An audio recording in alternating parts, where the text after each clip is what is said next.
아버지 하나님, 또 주께서 사랑하는 종들이 모여서 올 시간에 우리의 개혁신앙 신조에 대한 말씀을 나눌 때 우리에게 지혜를 주시고 필요한 말씀이 되도록 붙들어 주시며 천국복음에 대한 그러한 열정을 가지고서 주의 나라 영광, 교회 위하여 힘있게 쓰임받는 하나의 도구가 되도록 은혜 베푸시기 원하옵고 예수님의 이름으로 기도하옵나이다.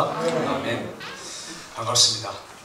제가 오늘 말씀드리고자 하는 것은 아마 다들 알고 계시고 또 이미 신학교 다닐 때 그럴 때 알고 계시고 그런 거지만은 한번 확인을 하는 차원에서 좀 외람되지만 한번 질문을 드려보겠습니다. 나는 그 신학교 다닐 때나 혹은 그 이후에 웨스트민스터 신앙고백 이런 데 대해서 내가 한 학기 이상 공부했다 혹은 내가 그 신앙고백 교재를 가지고 다뤄보았다 이런 분들이 있으면 한번 손 들어보시겠어요? 예, 여기 계시네요. 감사합니다. 제가 그래야 오늘 제가 할 말이 있죠. 만일에 다 읽으셨다면 제가 할 말이 없습니다.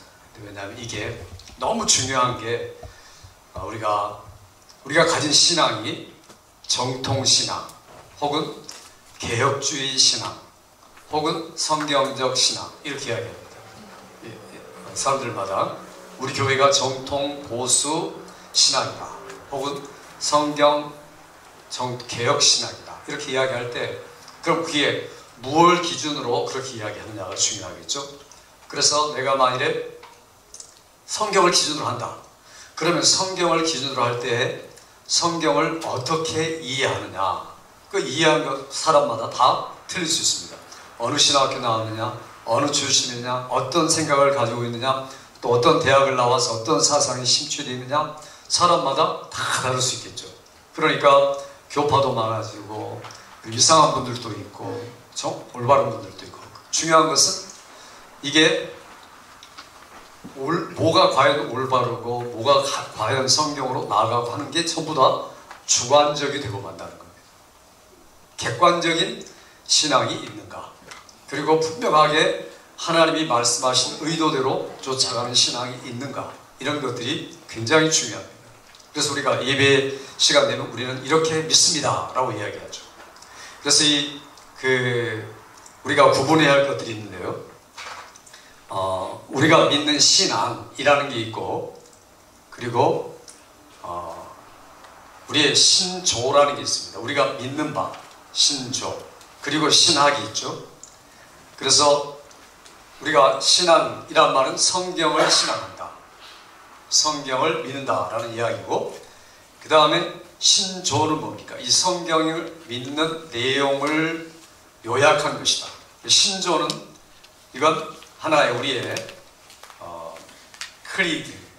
크리드라고 말하죠. 강령이다 혹은 컨페션이다 이렇게 이야기합니다. 고백이다.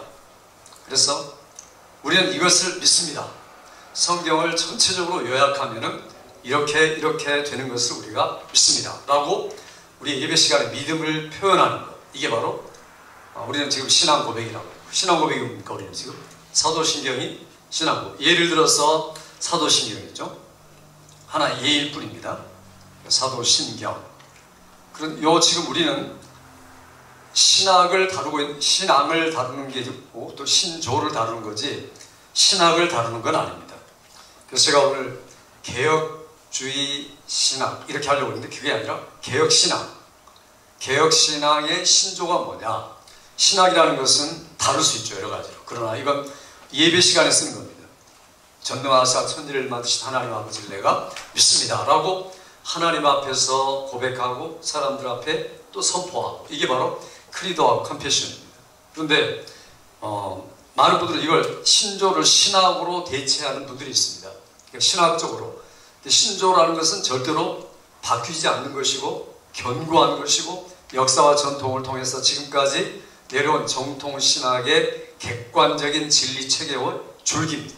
그런데 이것들을 우리가 만일 무시하고서 신학을 한다. 그럼 신학을 할 필요가 없는 거죠. 신학은 말 그대로 우리가 신학을 잘못 생각하는데요. 신학은 디알로지가 아닙니다. 디알로지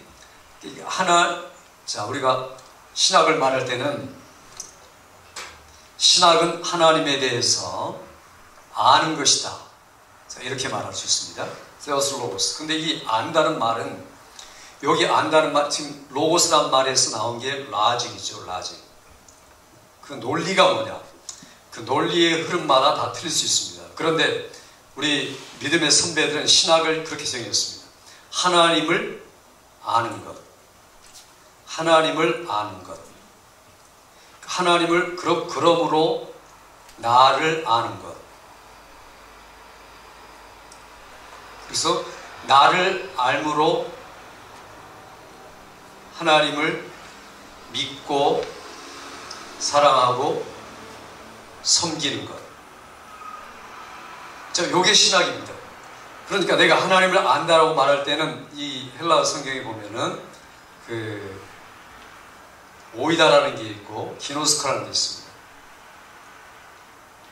자, 그래서 여기 우리가 기노스코라는 말을 이제 쓰는데, 오이다라는 것은 나얼리지를 말하고, 기노스코라고 쓸 때는 이제 체험적인 지식. 그래서 우리가 하나님을 알므로 나를 안다. 누가 진정 나를 아는 사람이냐? 내가 누구냐? 내가 어떤 존재냐를 알 수 있는 사람은 하나님을 아는 사람만 아는 겁니다. 삼위일체 하나님을 아는 사람만 우리를 아는 거죠. 그러니까 아무리 자기가 자기를 안다고 해도 소크라테스 내 자신을 알라. 내 자신이 누구냐? 모른다. 모르는 게 아닙니다. 쓸데없는 궤변적인 소리를 한 거죠, 사실은. 이게 하나님을 알므로 나를 알고, 나를 알므로 하나님을 믿고 섬기고, 그리고 하나님의 영광을 위해 살아가는 것. 이게 바로 신학이라는 겁니다. 신학이라는 말이 그 근래에 와서 근대에서 정의가 되는데, theology라는 말로. 그러나 원래 그렇게 쓴 게 아닙니다. 칼빈도 그렇고, 칼빈의 기독교 강요 자체가 하나님을 알므로 나를 안다로 시작합니다. 그러니까 이게 기독교 강요라는 것은 신학 체계를 위해 쓴 게 아니라 신앙 체계를 위해 쓴 겁니다. 내가 어떻게 믿어야 할지, 그리고 어떻게 믿고 알고, 그리고 그분의 영광을 위해 살아야 할지. 그러니까 이해하고 믿고가 아닙니다. 그러니까 믿고 알고 사랑하고. 신앙이라는 것은 절대로 이해가 먼저 우선되는 것은 아닙니다. 우리가 하나님을 안다라고 말할 때, 이를테면 성경에 하나님을 안다. 하나님을 어떻게 알 수 있습니까? 알 수 없습니다. 그러나 성경에 계시한 하나님을 우리가 안다는 말은 그것들을 그대로 받아들인다는 말이지, 이해해서 받아들인다는 말이 아니죠. 그래서 신학교에서 여러분들이 삼위일체에 대해서 공부했는데, 삼위일체를 계속 공부하면 공부할수록 뭡니까? 결론은 이단에 빠지더라. 그러니까 삼위일체는 이해하기 위해서 공부하는 게 아니라 예배하기 위해서 공부하는 겁니다. 그럼 내가 삼위일체에 대해서 열심히 공부하고 책을 뒤지고, 이게 뭐냐? 이유가 뭐냐? 삼위일체를 설명하기 위해서냐? 삼위일체를 내 스스로 이해하기 위해서냐? 그건 아주 잘못된 겁니다. 그러니까 하나님을 예배하기 위해서, 하나님을 경배하기 위해서 삼위일체를 알아가는 겁니다. 많은 분들이 착각을 하죠. 그러니까 우리 주위에 보면 삼위일체에 대해서 이야기를 했다면 가만히 들어보면요, 그 초대교회에서부터 시작되었던 이단들의 그 이야기를 똑같이 하고 있는 분들이 있어요. 자기 나름대로 멋있게 설명하죠. 하나님은 뭐 태양, 또 태양빛, 뭐 선, 그 열, 막 이런 것들을 설명을 합니다. 그러나 이런 모든 것들이 아주 부분적인 조각적인 지식밖에 되지 않습니다. 그렇기 때문에 내가 하나님을 예배하기 위해서 믿음으로 수용하면은 그게 믿음으로 이해가 되는 거죠. 그러니까 그 이해가 된 사람은 그것을 위해 살아갈 수가 있다는 겁니다. 그러니 신학이란 뭐냐? 하나님을 알되 체험적인 지식으로 하나님 앞에 살아가기 위한 하나의 도리, 이렇게 말할 수 있습니다. 그러니까 신학교 간다.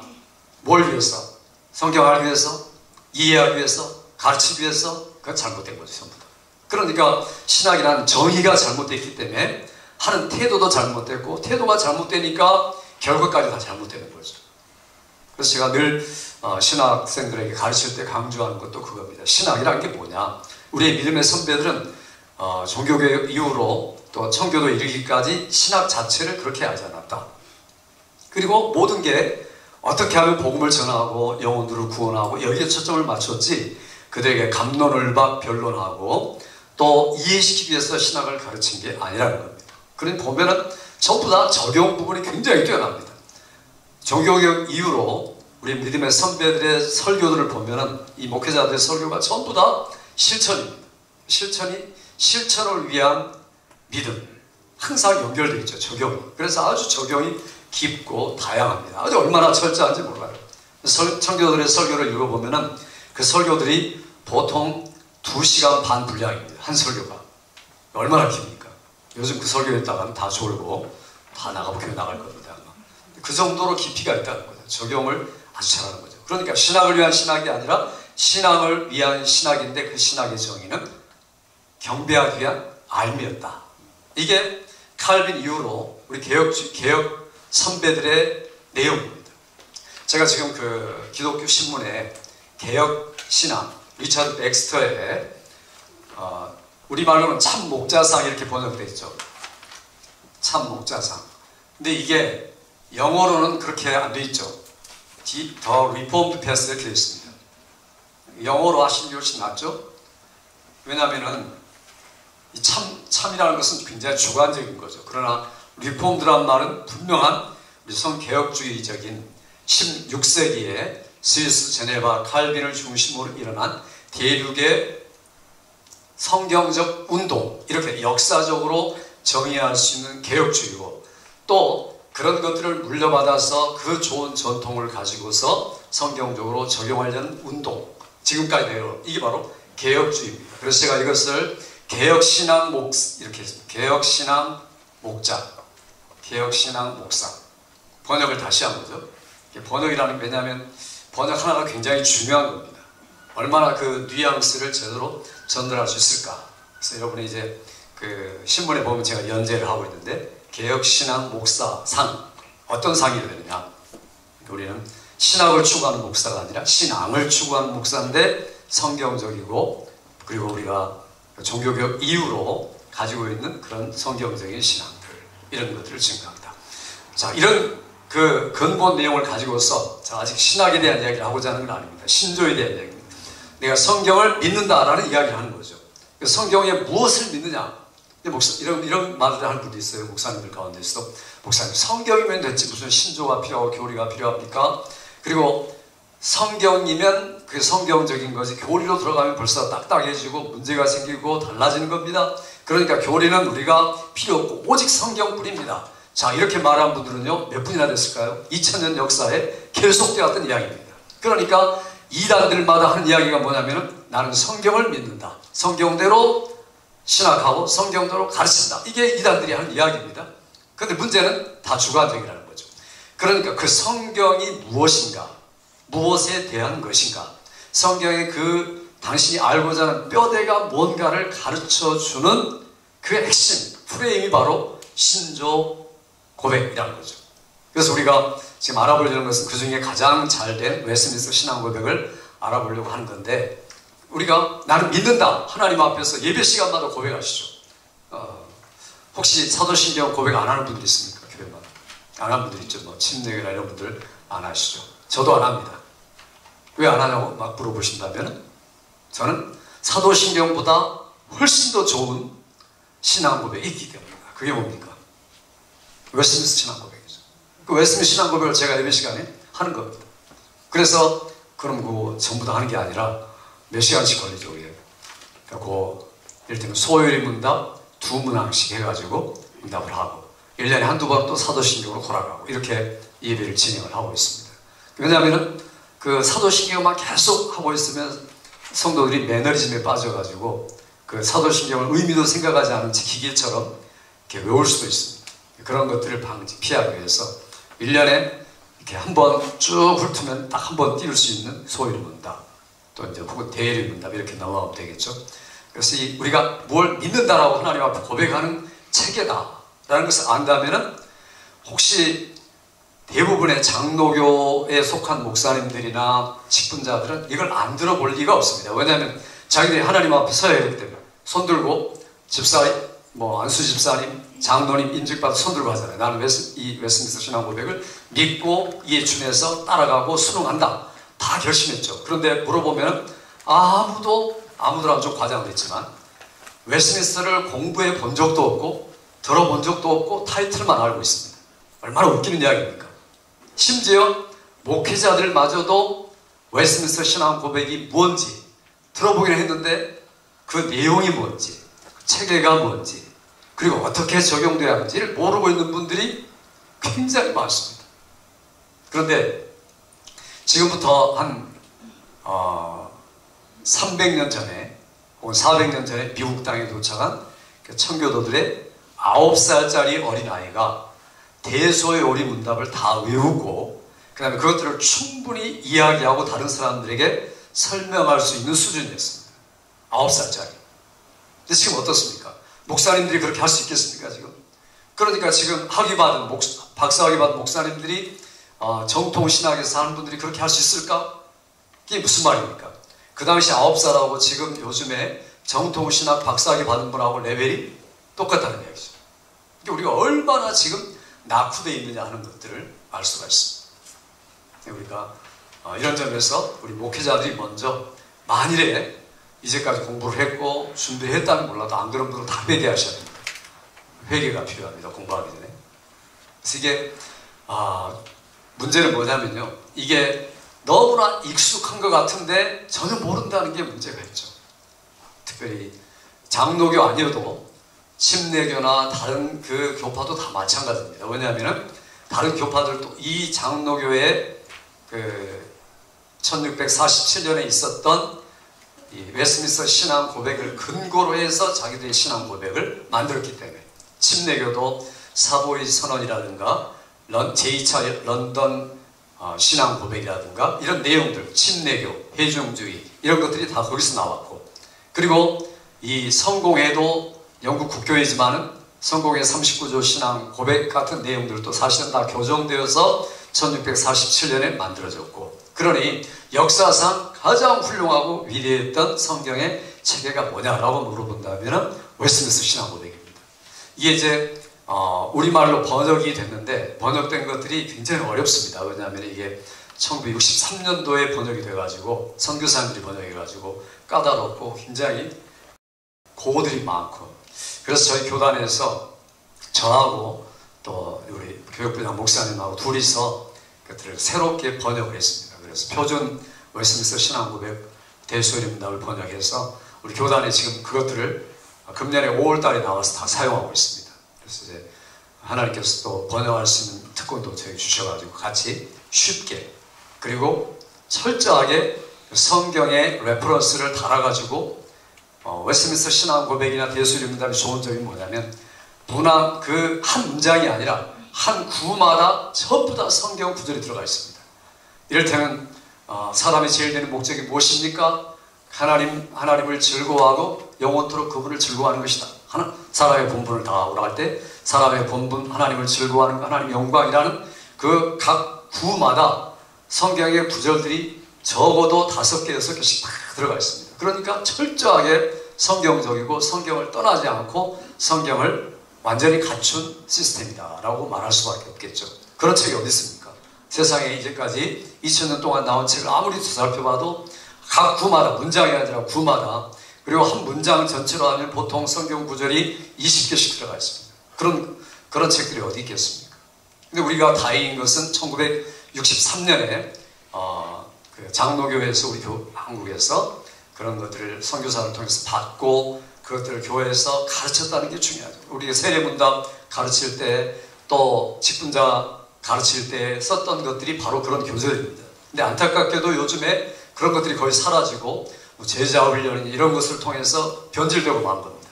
저는 그것들 안 가르치고 제자훈련 자기 나름대로 주관적인 거 가르치는 것을 저는 변질이라고 봅니다.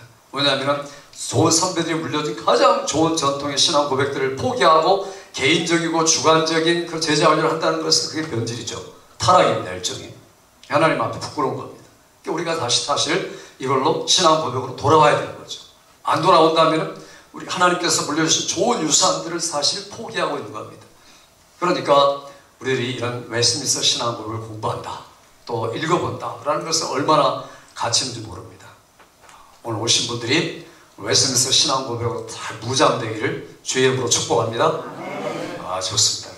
이런 결심이 있으시니까 이제 교회가 살아나고 이제 우리 지역 공동체가 살아날 수가 있습니다. 이 웨스트민스터 신앙 고백에 대해서 제가 이제 이렇게 신앙, 신조, 신학 이 이야기를 했는데 우리가 신학적인 이야기를 지금 하고자 하는 거 아닙니다. 이제 신조에 대한 이야기, 어떻게 성경을 이해하고 알고 믿고 섬기느냐 하는 이야기를 지금 하고자 하는 겁니다. 그래서 우리가 가진 신앙을 성경적 신앙, 정통적 신앙, 혹은 개혁신앙 이렇게 여러 가지 말로 하지만 다 똑같습니다. 그럼 우리가 가장 성경적이고 정통적이고 개혁적인 그 신앙의 내용이 뭐냐라고 물어보면, 그렇게 물어보면요 대답하는 분들이 얼마 되지 않습니다. 아까 제가 말했던 것은 역사적으로 말할 때는 16세기, 17세기에 유럽을 중심으로 스위스, 독일, 또 이 제네바, 파리 근교에서 일어났던 칼빈을 중심으로 하는 우리의 믿음의 선조들의 신앙. 자, 이렇게 그냥 스퍼스픽하게 이야기를 할 수 있습니다. 역사적으로. 그러나 정말 신앙적으로 이야기할 때는 어떻게 이야기할 수 있느냐? 개혁신앙이 뭡니까? 라고 물어보면 뭐라고 대답하겠습니까? 우리는 개혁, 정통, 보수 최고의 신앙을 가졌다 라고 말할 때 그 내용이 중요하죠. 그 내용이라는 것이, 우리가 이제 가장 중요한 것은 우리가 믿고 있는 신앙의 모든 내용은 가장 성경적이다. 이게 가장 중요하죠. 그래서 그 솔라 스크립투라 이렇게 말하죠. 그래서 오직 성경, 라틴어로 이렇게 말하는데, 우리는 오직 성경을 믿고 성경을 따라간다. 성경에 살고 성경에 숨는다. 이게 바로 개혁주의 신앙입니다. 가장 오직 성경의 권위를 최상의 권위로 인정하고 성경만을 적용하려는 신앙, 이게 바로 개혁주의 신앙이다. 이렇게 말할 수가 있습니다. 그 다음에 중요한 것은 기독교, 가장 이런 여기 2번을 따라서 가장 성경적 진리와 그 전통을 계승하는, 이게 바로 하나의 사도적인 진리를 말하죠. 사도들의 진리. 그러니까 성경 전체를 사실 이야기하고 있는 내용입니다. 그래서 우리가 내가 받은 것을 먼저 너에게 전하였노니 라고 바울이 고린도전서 15장 1절에 말할 때, 내가 받은 헤리테지, 전통, 믿음의 좋은 유산들, 이런 것들을 말하죠. 그러니까 꼭 성경만을 말하는 게 아니라 성경을 이해한 내용, 또 성경을 살아보고 적용한 내용들의 가장 깊은 내용들을 묶어놓은 그 전통들을 이야기하고 있습니다. 그러니까 우리가 지금 물려받은 내용들이 바로 그 사도적인 진리 내용들을 물려받았다. 그 다음에 또 더 중요한 것이 있다면 그게 뭐냐? 이게 바로 삼위일체 하나님만 높이는 신앙이다. 삼위일체 하나님을 높이는 신앙. 이게 바로 개혁신앙이다 말할 수 있습니다. 우리가 신앙생활을 하는 것은 구원받기 위해서 하는 게 아니라 구원 과정이죠. 목적이 아니죠. 목적은 하나님의 영광이다. 그래서 하나님의 영광을 위한 신앙이다 라고 말할 때 모든 초점이 여기 있습니다. 우리가 왜 천국 복음을 증거합니까? 영혼들이 구원받아 같이 경배함으로 하나님께 영광을 돌리기 위해서. 왜 우리가 선교합니까? 선교하는 목적, 영혼들을 구원하려고, 영혼들을 구원해서 그들이 예배에 동참해서 하나님께 영광을 돌리도록 하기 위한 목적입니다. 궁극적인 목적이죠. 그러니까 이 목적을 떠나버린 교회, 이 목적을 떠난 선교, 이 목적을 떠난 우리의 신앙 자체는 무의미한 거죠. 이기적이고 잘못된 신앙이다. 이렇게 말할 수밖에 없습니다. 그러니까 우리가 개혁신앙, 정통신앙 이야기할 때는 그렇게 이야기합니다. 그리고 이제 조금 추상적이긴 하지만 진리와 사랑의 조화, 신앙. 이 말을 하나님의 그 공의와 또 사랑의 조화 이렇게도 말할 수 있겠죠.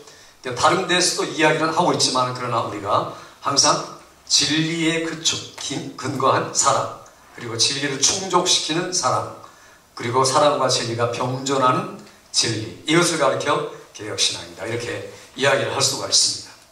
그 다음에 이제 5번째로 말하면 5가지 개혁의 원리가 있는 신앙. 우리 목사님들이나 선사님들이 배웠던 내용, 솔라라는 이야기가 있죠. 솔라 스크립투라 이렇게 말했죠. 또 뭐가 있습니까? 우리말로 솔라 스크립투라 이렇게 있고, 그 다음 두 번째는 뭡니까? 예, 솔라 피데. 그 다음 또 뭐가 있습니까? 예, 그러니까 이게 순서가 중요합니다. 오직 성경을 믿음으로, 그 다음에 뭐가 있습니까? 성경을 믿는 것도 우리가 믿는 게 아니라 하나님의 은혜다. 그래서 솔라 그라티아죠. 예. 자, 그 다음에 하나님의 은혜로 우리가 믿는데 누구를 믿습니까? 그리고 성경에 가장 중요한 게 솔리스 크리스토스 이렇게 되죠.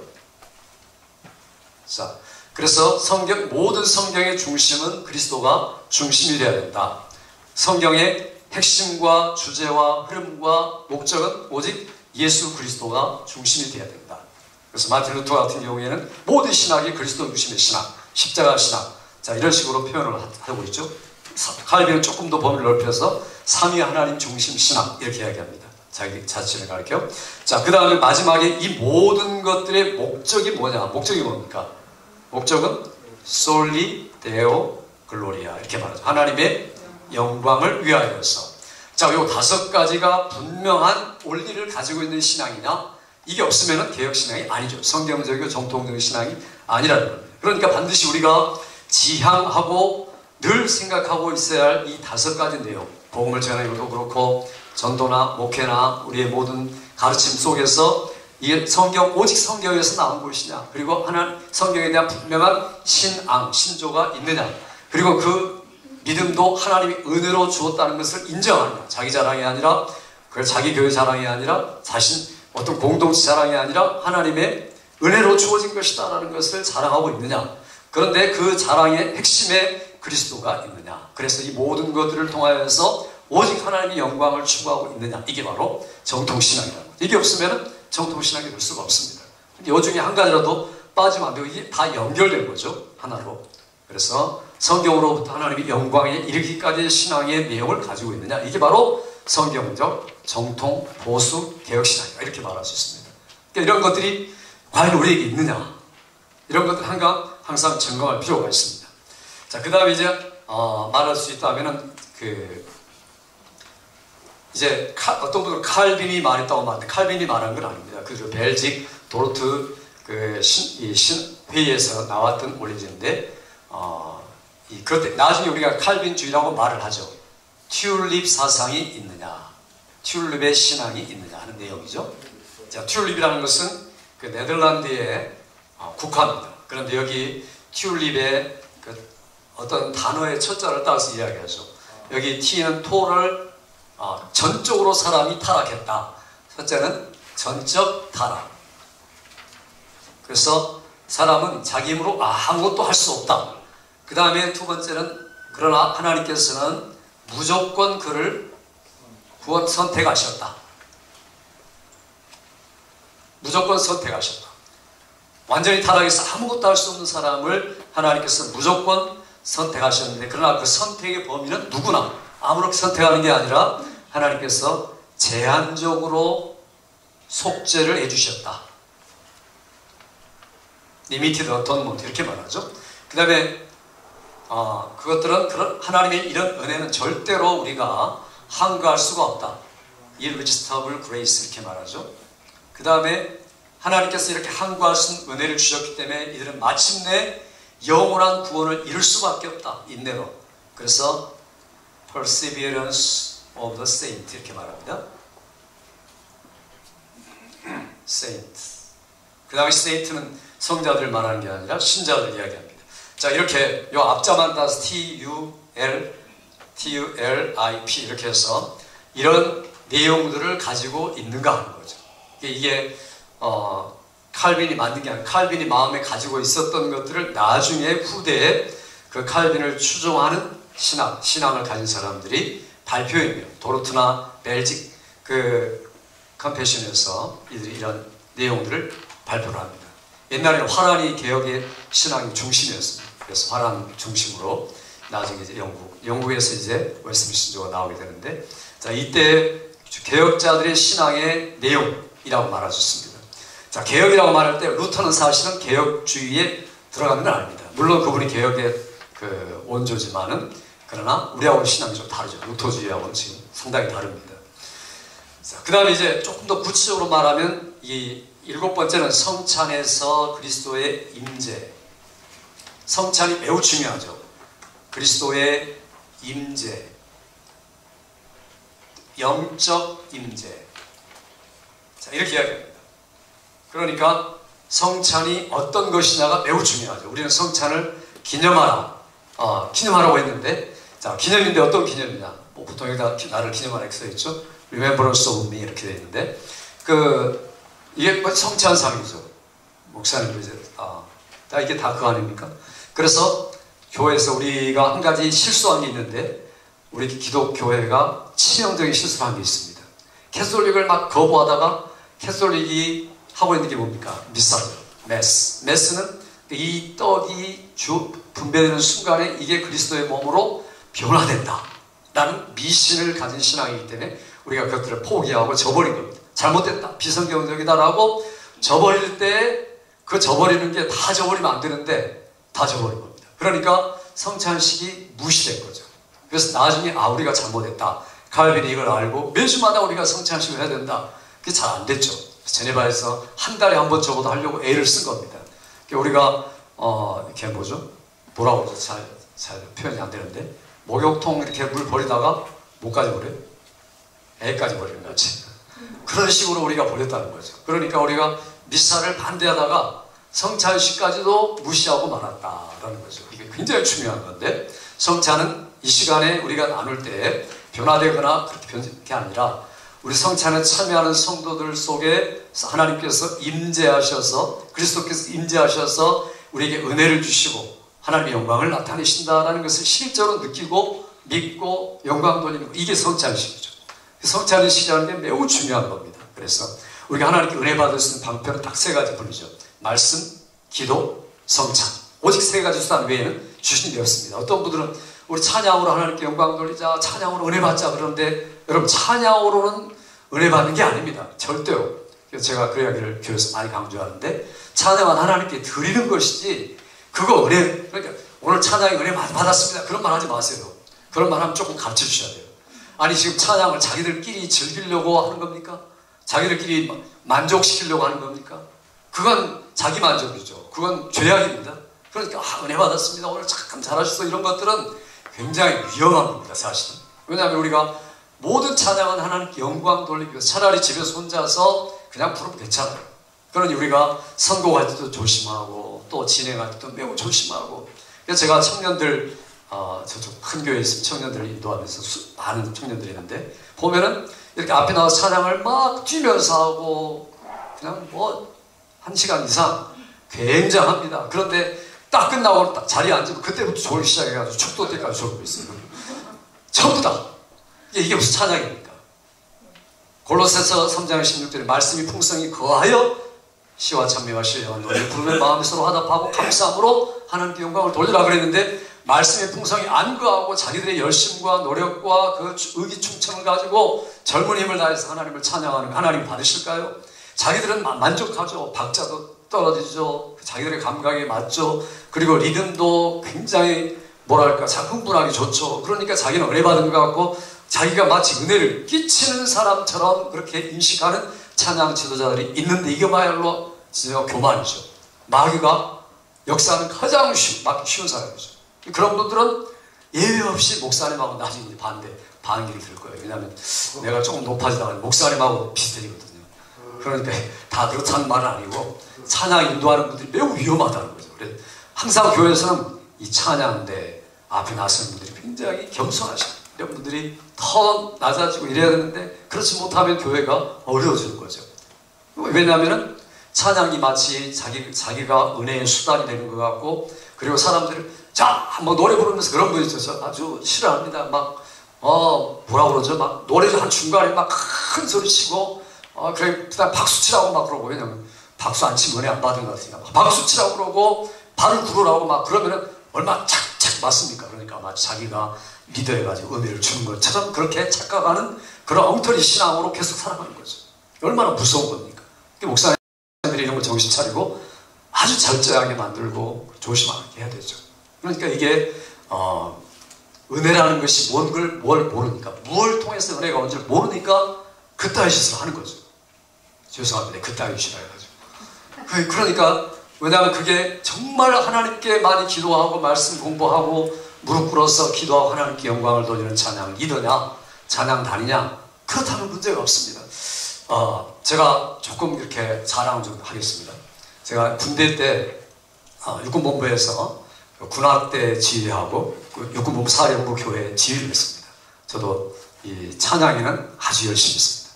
그래가지고 제가 지휘를 하고 그러면서 어떻게 했냐면은 2시간이 찬양대 6시간인데 1시간은 반드시 성경 공부했습니다. 그렇게 하고 열심히 기도하고 난 다음에 나머지 1시간 찬양 준비해서 하나님께 영광을 돌리고, 그러니까 그분들이 얼마나 멋지게 찬양하는지 모릅니다. 교만하지 않도록 말씀이 정말 풍성히 그래서 찬양하도록, 그러니까 그런 찬양들이 우리 교회에서 지금 사실 진행되는데 그렇지 않고 있죠. 그래서 찬양, 기도, 그러니까 말씀, 기도, 성찬. 그러니까 성찬은 우리가 무시해버리면 하나님 주신 은혜의 통로를 막는 겁니다. 눈에 보이지 않는 말씀을 목사님이 전하고 내려오셔서 또 눈에 보이는 말씀으로 성도들에게 전달함으로 그것으로 그리스도께서 영적으로 이 자리에 임재하신다는 영적 임재에 대한 그런 그 감각적인 한 은혜를 하나님 주신 거죠. 그러니까 이 땅에서 우리가 다른 은혜는 없지만 감각적으로 느끼는 은혜를 하나님이 성찬식을 통해서 주신 겁니다. 그걸 무시하면 안 되죠. 그 은혜의 수단을 우리가 차단하는 결과가 되는 겁니다. 그래서 자꾸 할수록 좋습니다. 저도 사실 못하고 있지만은 많이 할수록 사실 좋은 거죠. 그래서 이게 뭐냐면 하나님의 은혜. 그러니까 개혁교회가 뭐냐, 진정한 교회 모습이 뭐냐, 이런 표지들이 분명하게 있는 게 이 진정한 개혁주의 교회다, 이렇게 이야기합니다. 자, 그 다음에 8번째는 신구약의 통일성.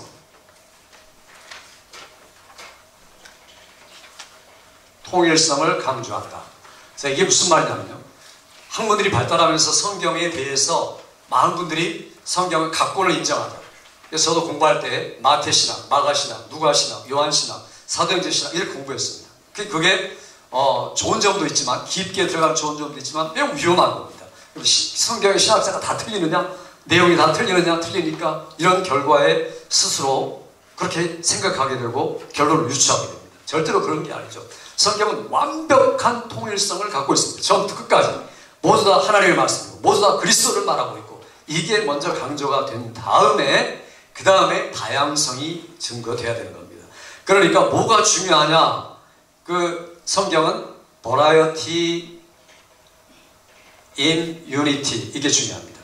그러니까 통일성 속에 다양성이고 통일성이 강조가 되는 거죠. 유니티. 근데 그 통일성이 무엇의 통일성이냐가 중요합니다. 이 통일성은 그리스도를 인한 통일성이고 그리스도의 언약으로 인한 통일성이다 라는 게 중요합니다. 언약. 우리 강 목사님께서도 언약 말씀 많이 하시죠. 언약에 대한 말씀. 그러니까 이게 성경의 핵심입니다. 가장 중요한 핵심이죠. 성경은 이걸로 통일되어 있다. 그리스도의 언약으로 통일되어 있다. 그래서 제가 신학교에서 그리스도의 언약이라는 과목을 따로 가르쳤죠. 이게 언약신학. 이게 그 내용입니다. 그래서 성경을 볼 때 아가서도 그렇고, 제가 요즘에 안수집 세워져 하는데 거기서 또 한 학생이 있지.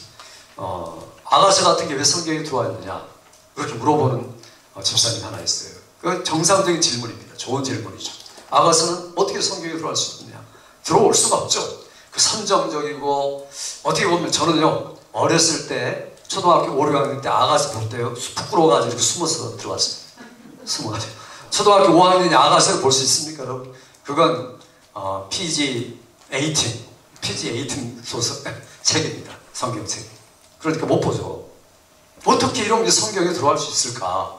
근데 유대인들은 다 알고 있습니다. 이 성경일 수밖에 없는 이유, 이건 하나님과 자기 백성의 사랑의 관계를 묘사한 책이다라는 분명한 인식이 옛날부터 있어 온 겁니다. 그러니까 너무 당연한 거죠.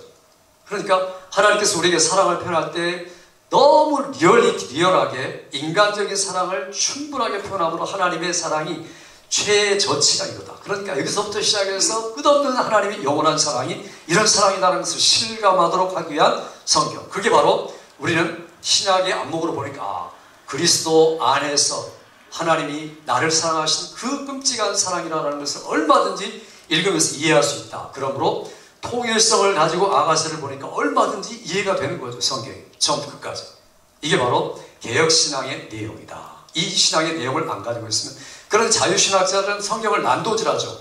신명기 JEDP Documentary Hypothesis, 다 문서서를 인정하고 문서서를 통해서 갈라내고 찢어내고 발가벗기고 이런 식을 통해서 성경을 분해하고 와해시키고 권위를 무너뜨리고 인간 저자가 썼던 것이고 그것도 모세도 아니고 이 사람 저 사람 편집한 것이고 자 이런 신학이 나올 수밖에 없는 것은 통일성을 무너뜨리기 때문입니다.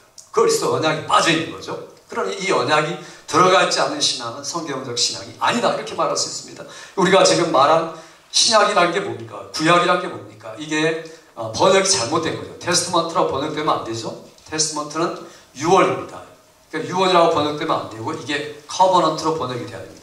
올드 커버넌트, 뉴 커버넌트. 그러니까 이게 라틴 성경학자들이 성경을 쓸 때 성경이라고 말할 때 성경이 올드 테스트먼트, 뉴 테스트먼트라고 번역했으면 안 되는데 그걸 번역하고 말았습니다. 그걸 안 고치고 있죠. 커버넌트죠. 성경은 하나의 커버넌트로 흐르고 있다. 디 커버넌트 이렇게 말해야 됩니다. 그러니까 성경 자체가 하나의 진리뿐이다. 그리스도의 언약만을 우리 이야기하고 있다. 그 모든 것들을 그 안에 담고 있다. 이렇게 말하는 것이 진정한 개혁신앙의 내용이다 하는 게 중요합니다. 자, 이런 것들은 제가 또 시간이 더 있으면 개혁신앙에 대해서만 사실은 한 학기를 또 말씀을 드릴 수 있습니다.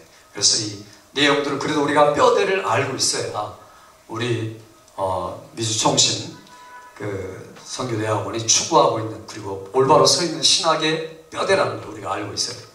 그리고 이제 장로교라는 마땅히 언제 어디서나 이러한 뼈대가 있어야만 이야기를 할 수가 있죠. 우리가 믿는 신앙, 우리가 가지고 있는 신앙의 좋은 전통이 이런 것이다 라고 이야기할 수가 있는 겁니다. 자, 이 정도로 8가지 이야기한 다음에 조금 더 이야기하면은 아까 말했던 사도들의 그 계승, 사도들을 통한 계승을 이야기할 수 있고 또 이야기할 수 있는 교회의 독립성과 세속성의 분명한 구분, 그러니까 교회와 정부의 분명한 구분. 또 마지막으로 말할 수 있는 것은 주일성수, 제가 지난번에 말씀드렸던 그 세미나 때 말씀 주일성수에 대한 겁니다. 주일성수의 원전한 개념.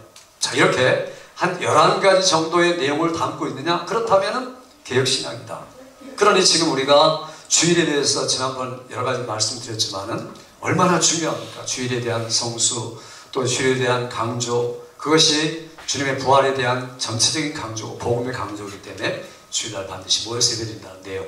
자, 이런 것들을 말씀드렸죠. 그리고 이제 우리가 정부를 향해서 지적할 때 잘못된 것들을 비판할 수 있고 또 목소리를 높일 수 있지만은 우리의 뭐 폭력이나 힘이나 이런 것들을 가지고서는 안 되죠. 분명하게 구분되어 있으니까.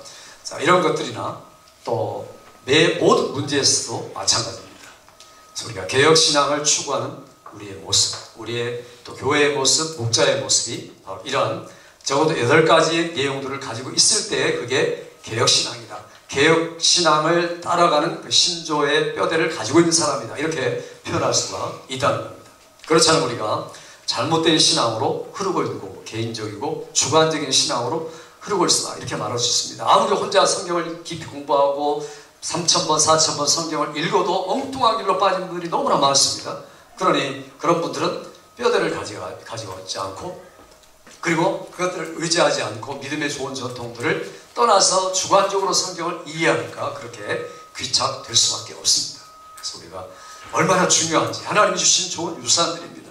그 여성 신앙 고백 같은 그 경우는 5년 7개월 22일 동안 거의 매일매일 9시부터 오후 2, 3시까지 모여서 신학자들, 또 목사님들, 특별히 경건한 지도자들, 그리고 영국회 상원 하원 30명 정도, 다른 스코틀랜드에서 온 5명, 8명, 그 정도의 사람들이 계속 모이면서 5년 7개월 22일 동안 매일 아침에 무릎 꿇고 2시간 기도하고 하나님 앞에 선서하고 우리가 성경의 내용을 믿습니다 라고 하나님 앞에 고백하면서 뜨겁게 기도하고 성령의 감동을 받아서 열심히 공부한 내용들을 간추리 돼 초대교회부터 시작되었던 600년 어간 동안에 기록된 모든 것들을 참조해 가면서 그들이 집약하고 모았던 성경적인 내용, 세상 역사의 유래, 이런 유래를 찾아볼 수가 없습니다. 어떻게 1163회 모이는 회의가 있겠습니까?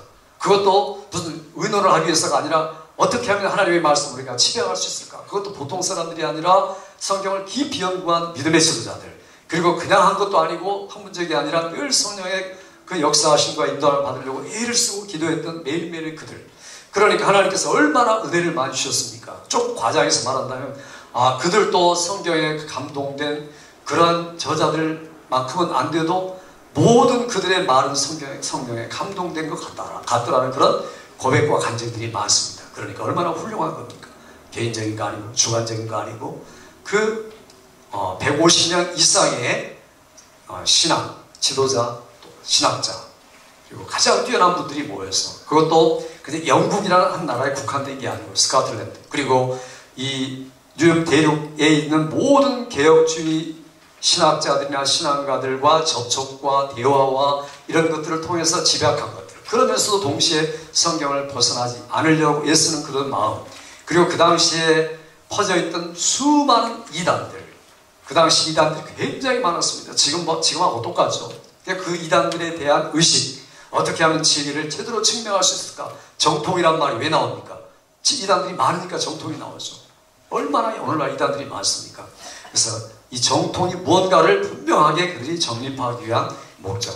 그런데 더 중요한 것은요, 그들이 순교적 각오를 가지고 있다는 겁니다. 왜냐하면 지금 이 웨스트민스터 사원에서 지금 이 일을 하고 있는데 밖에서는 총소리가 들린 겁니다. 대포 소리, 포탄 소리, 날아가는 소리. 그 당시 내전이거든. 내전, 전쟁.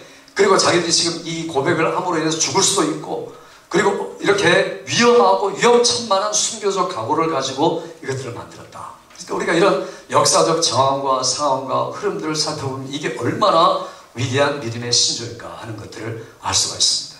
그래서 제가 오늘은 사실은 서론만 말씀을 드리려고 합니다. 하나 맛배기만, 여러분 웨스민 신조가 어떤 건가 하는 것들을 말씀드리려고 사실 왔습니다. 여러분들이 이제 또 기회가 되면 제가 말씀을 드리고, 계속해서 제가 이제 요 내용을 가지고서 아멘넷에 저희 교단을 이제 대표해서 글을 제가 실었습니다. 두 달 전에 웨스민스터 신앙고백이 뭔가 하는 내용을 실었고, 지난번에 제가 주일에 대한, 안식일, 주일, 일요일에 대한 것들을 실었고, 그런 것들을 참조하시면 많이 도움이 되고, 오늘 복사해온 종이들은 그 내용들을 제가 발췌해서 다시 가져온 내용들입니다. 그래서 우리가 신앙의 생활과 근본 모든 교리가 무엇이냐라는 것을 알아야 제대로 신앙생활을 할 수가 있다. 400년 전에 하나님께서 믿음의 위인들을 통해서 그런 것들을 다듬어 놓으셨다. 그게 바로 웨스민스터 신앙 고백이다. 제가 이제 모든 일반 성도들도 알 수 있을 만큼 여기 질문, 대답 아주 쉽게 그런 형태로 표현을 나왔습니다. 그래서 우리 올 시간, 이 시간이 사실 가장 안 좋은 시간 같습니다. 감사하게도 한 분도 조는 분이 없네요. 식사하시고 아주 가장 많이 잡수고 맛있게 잡수셨는데 감사합니다. 잘 들어주셔서. 우리가 믿는 신앙으로 웨스트민스터 스탠더드 이렇게 말합니다. 표준이다. 표준이라는 말이 굉장히 중요한데, 그 표준이란 모두 우리의 믿는 바, 또 삶에 대한 내용들을 표준화하고 있다. 이렇게 말할 때 그 표준이라는 말에도 의미가 있습니다. 그래서 표준이 뭐냐라고 말할 때, 표준은 첫 번째로는 우리가 지금 공부하려는 게 웨스트민스터 그 사원이고, 또한 이 국회의사당과 같은 곳이고, 또 이 밑에는 영국의 유명한 사람들이 돌아가시면 특별히 믿는 사람들이 거기에 묻히고 싶어하는 장지가 될 수도 있습니다. 유명한 회의장이고 국가의 하나의 상징적인 모임이죠. 웨스트민스터. 웨스트 쪽에 있다 해서 웨스트고, 그러니까 여기는 사실 미니스터인데, 그러니까 미니스터 이렇게 말하는 겁니다. 제가 공부했던 웨스트민스터 신학교도 거기 명칭에서 따왔던 것들입니다. 그래서 웨스트민스터 스탠더드 이렇게 말합니다. 표준이 뭐냐? 스탠더드 첫째는 신앙 고백이다. 자, 이렇게 그냥 쓰겠습니다. 웨스트민스터 Confession of Faith 이렇게 말하죠. 자, 두 번째는 거기 신앙 고백을 근거로 해서 만들어진 그 대요리문답. 대요리문답. 카테키즘 이렇게 말하죠. 카테키즘. 그래서 그 목회자들이 볼 수 있고 지도자들이 충분히 가르칠 수 있도록 그렇게 Confession of Faith 내용을 요약해서 질문 형식으로, 그 종교개혁 시대는 질문이 많았거든요. 공부하는 요령이 물어보고 대답하고, 그래서 집중시키고 깊이 생각하도록 만들기 위해서 그냥 가르치는 게 아니고. 자, 그 다음에 세 번째는 더 쇼로 캐티키즘, 소요리 문답 이렇게 말하죠. 소요리. 이것을 신앙 고백 이렇게 이야기하고, 그 다음에 여기 대요리 문답. 우리 그 선배들이 요리, 사실 교리란 말하고 똑같습니다. 요점이 되는 이치, 그런 말이죠. 교리 문답. 그 다음에 요점이 되는 이치를 요리 이렇게 말합니다. 교리라고 말해도 상관없습니다. 또 소요리 문답. 그 다음에 네 번째는 예배 모범. 자, 디렉터리 퍼블릭 월십 이렇게 말할 수 있습니다. 예배를 어떻게 드릴 것인가. 그 당시 예배가 어떤 형태가 되어야 되는 그것들이 규정이 없었습니다. 계속해서 천년 1500년 동안 내려오다가 그 다음에 예배는 이렇게 드리는 게 좋겠다. 성경적으로. 그래서 예배 모범을 만들어놨는데 이게 바로 종교개혁자들 예배는 이렇게 드려라. 이게 최상의 예배다라고 이야기하고 있습니다. 자, 그 다음에 이제 그 교회 정치에 대한 이야기죠. 교회 어떤 팔리틱에 대한 이야기죠. 가버먼트. 가버먼트는 정부를 이야기하는 게 아니고 정치. 그 다음에 또 엑스트라로 이들이 시편, 찬양 이런 것들을 만들었습니다. 찬양에 대한 것. 자, 이렇게 이런 내용들을 가리켜서 웨스민스터 스탠더드다. 모든 신앙의 표준이 되는 내용이다. 이렇게 이야기를 하고 있습니다. 그러니까 우리가 어떻게 믿어야 되는가, 그리고 지도자는 뭘 알아야 되는가. 여기 소요리 문답은 어린아이들이나 또는 청년들을 대상으로 그들을 쉽게 가르치기 위해서 신앙 고백의 내용을 매우 압축해서 만드는 107가지의 질문, 196가지의 질문들입니다. 그래서 이 소요리 문답, 이 교회에서 아마 그 모든 이 제대로 깨어있는 교회들은 소요리 문답을 많이 가르칩니다. 왜냐하면 가장 쉽고 이해하기 좋고, 그러니까 이 107문으로 되어 있습니다. 그래서 저도 주일마다 2개씩 이렇게 교독하고 넘어가고 있습니다. 굉장히 유익하죠. 성도들이 신앙 체계를 생각하게 하는데, 사도신경만 하면 그것만 전부줄 알죠. 그래서 사도신경은 문제가 있다 이렇게 말하면 여러분 저 이단이라고 말할 수 있겠죠. 사도신경은 약합니다. 왜냐하면 사도신경보다 더 좋은 신앙 고백들이 많은 거죠. 사도신경을 무시하는 게 아니라 사도신경이야말로 얼마나 중요한 신앙의 진수입니까? 그러나 거기 우리가 더 정교하게 다듬어져야 된다. 우리 말성경 이 사도신경 번역한 분들이 지옥에 내려가셨단 말을 빼버렸습니다. 영어는 좋다. 영어는. 근데 왜 뺐을까? 근데 가만히 생각하면 뺀 것도 좋았겠다. 이런 생각이 듭니다. 왜냐하면 그걸 빼놓으면은 그게 어려운 문제가 없어지니까.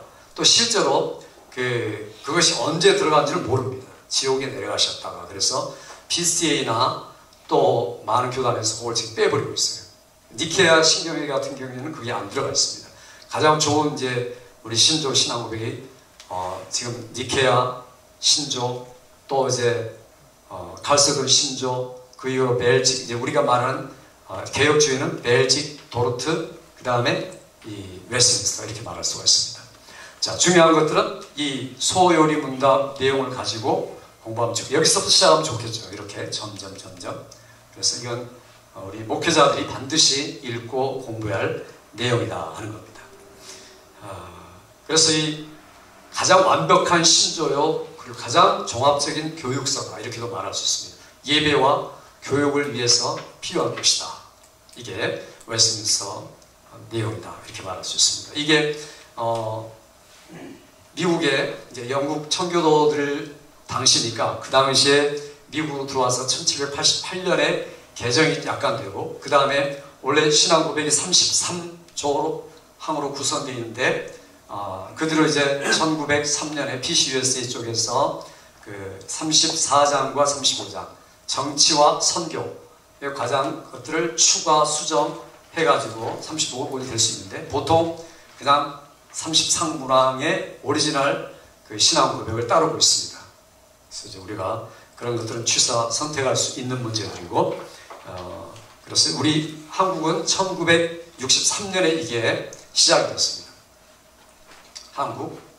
그래서 이게 지금은 뭐냐면 우리 장로교 헌법 쪽에는 웨스민 신앙 고백이 너무 어렵다. 그리고 너무 많다. 그러니까 뭐냐면 줄여가지고 얼마큼 줄였냐면 12문장으로 줄였습니다. 12신조라고 그러죠. 들어보셨죠? 들어보신 게 아니라 모두 다 시험 볼 때, 목사안수 볼 때 이거 안 보신 분 없죠? 저 시험을 했는데 다 그러니까 12신조 12개 문장입니다. 이게 사실은 웨스트민스터 신앙고백을 줄인 겁니다. 원래 인도 선교부에서 만들었던 건데 그걸 갖다 차용해서 쓴 게 우리나라 지금 헌법입니다. 이 장로교 쪽에. 그러니까 12신조 우리가 믿는 게 이런 거다. 12가지. 다 외우게 만들죠. 직분 공부하고 임명할 때.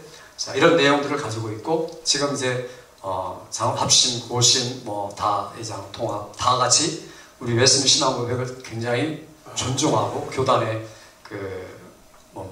페이지에다가 다 지금 넣어져 있고 근데 문제는 그걸 제대로 공부하고 그다음에 익숙해하고 성도에 가르치는 분들이 얼마나 될까 이게 좀 심각한 문제입니다.